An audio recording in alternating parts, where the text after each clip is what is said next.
Now, I generally don't use packing cubes for a suitcase. Hmm. I roll my clothes and I pack it all in. I do everything in a carry on.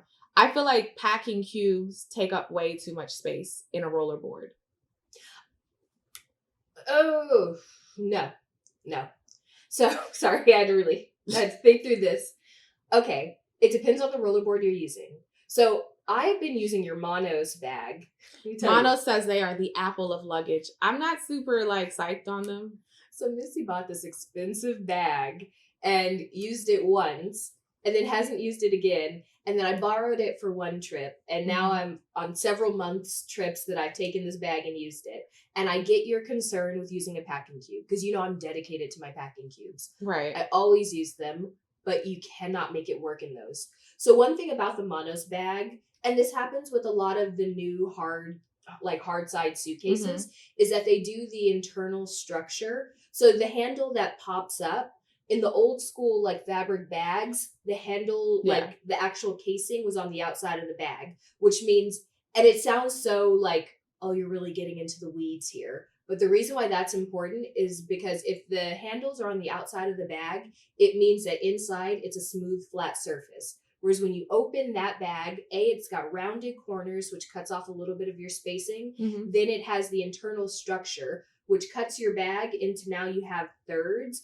instead of a smooth area. So you can't put a packing You cube in it. can't like I really I don't understand how you've been living with the Monos bag because you can't I couldn't fit a week's worth of clothes in that carry-on with shoes, makeup, like your shoes, toiletry, makeup, clothing. It I just did to 2 me. months in a carry-on, in that Well, see, this carry-on. is how everybody packs differently. I carry my hard side rollerboard is a Samsonite and it's very rectangular and it works really well. So now I have carried my Manal bag. Mhm. We did it. I did Cuba with it.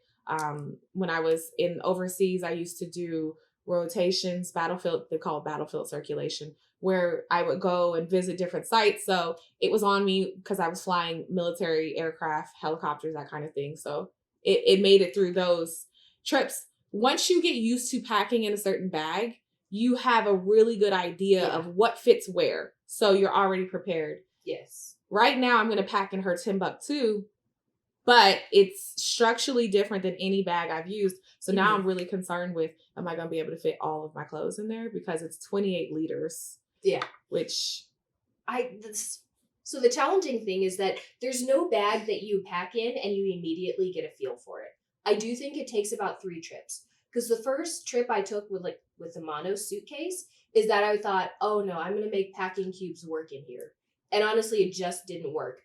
Even on like the way back home, I took all my stuff out of the packing cubes, rolled it up, and put it in between the thirds. mhm. So you have to be like flexible with yourself on that. When I switched from my Timbuktu to my Peak Design backpack, Mhm. I had even struggled with the structure because the Timbuktu backpack is only 28 liters. The Peak Design is 35 liters. And for whatever reason, because I was trying to pack this new bag in the same way I packed my old bag, it was coming out where I felt like I could have carried more stuff in that other one. So I've become a little bit better with the structure of things.